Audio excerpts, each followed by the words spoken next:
இறையேசுவில் பிரியமான சகோதர சகோதரிகளே, நமது ஆண்டவர் இயேசு கிறிஸ்துவுடைய திருப்பெயரால் உங்களுக்கும் உங்கள் குடும்பத்தில் இருக்கிற அனைவருக்கும் அன்பும் சமாதானமும் மகிழ்ச்சியும் உண்டாவதாக. அன்புமிக்கவர்களே, ஜனவரி மாதம் 3ஆம் தேதி தாயாம் திரு அவை இந்தியாவினுடைய மாபெரும் புனிதராக கருதப்படுகிற புனித குரியாகோஸ் சாவ்ரா என்பவருடைய நினைவு நாளை தான் கொண்டாடுகிறது. தாய் திருநாட்டினுடைய மிக முக்கியமான ஒரு புனிதராக இவர் கருதப்படுகிறார். நம்முடைய தமிழகத்திற்கு அருகில் இருக்கிற கேரள மாநிலத்தை சார்ந்தவர் தான் இந்த புனித குரியாகோஸ் சாவ்ரா என்பவர். இந்திய திருச்சபையில ஆண்களுக்கான ஒரு துறவு சபையையும் பெண்களுக்கான ஒரு துறவு சபையையும் ஏற்படுத்திய மிகப்பெரிய ஒரு புனிதராக கருதப்படுகிறார்.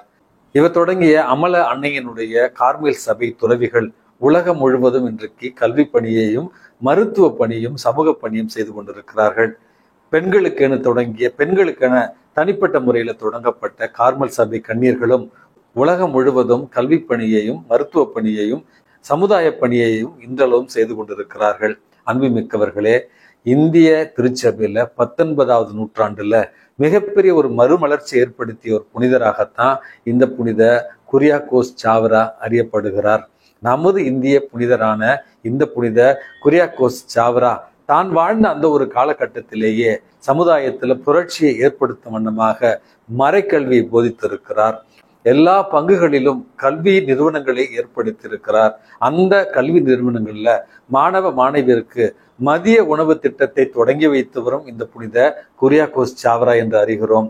உயர் ஜாதி குருவாக கருதப்பட்ட இந்த புனித குரியாகோஸ் சாவ்ரா தன்னுடைய வாழ்நாள் முழுவதும் ஜாதி மறுப்பு மற்றும் ஏற்றத்தாழ்வுகள் இல்லாத ஒரு கிறிஸ்தவ சமுதாயத்தை ஏற்படுத்துவதற்காகத்தான் கல்வி நிறுவனங்களை ஏற்படுத்தினார் என்றும் இந்த புனிதருடைய வாழ்க்கையில் நம்ம பார்க்கிறோம்.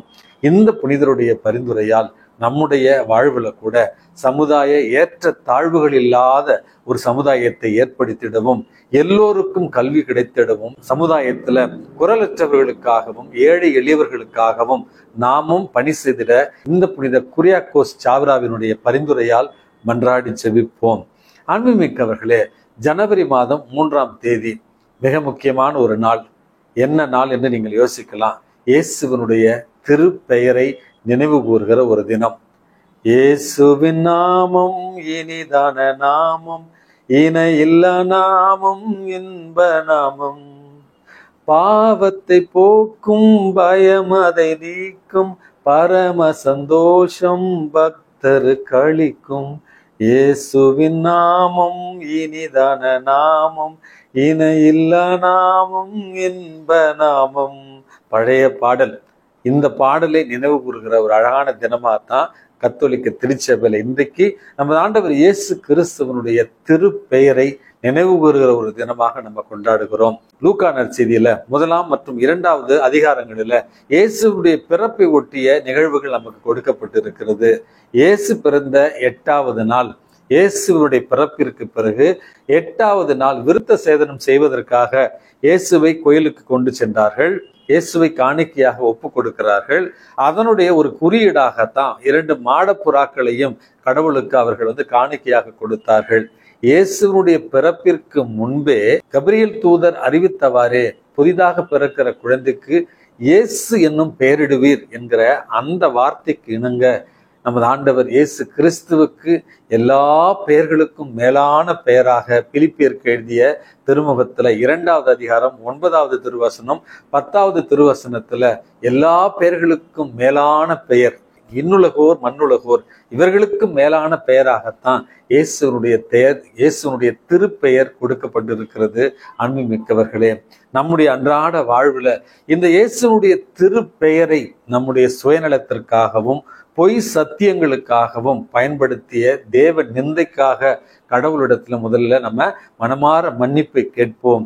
தேவ நிந்தை செய்த நேரங்களுக்காக மனம் வருந்துகிற நாம் அந்த இயேசுடைய திருப்பெயரை நம்முடைய அன்றாட வாழ்வுல பயன்படுத்தி நம்முடைய ஆன்மீக வளர்ச்சிக்கும் அதே நேரத்துல நம்முடைய ஆன்மீக பலத்திற்கும் இந்த திருப்பெயரை பயன்படுத்த இறைவன் உங்களை தூண்டுமாறு நான் இறைவனிடத்தில் இன்றைக்கு மன்றாடி ஜெபிக்கிறேன்.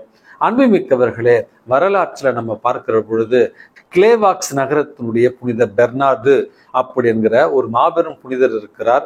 துறவு மடங்களை ஏற்படுத்திய ஒரு மிகப்பெரிய சமூக சீர்திருத்தவாதி தான் இந்த கிளேவாக்ஸ் நகரத்தினுடைய புனித பெர்னார்டு.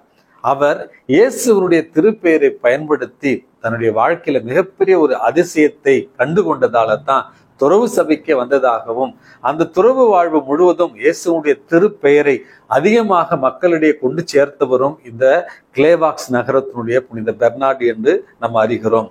அதே போல வரலாற்றுல மற்றும் ஒரு மாபெரும் புனிதர், சேசு சபையினுடைய நிறுவனர் புனித லோயோலா இஞ்ஞாசியார்.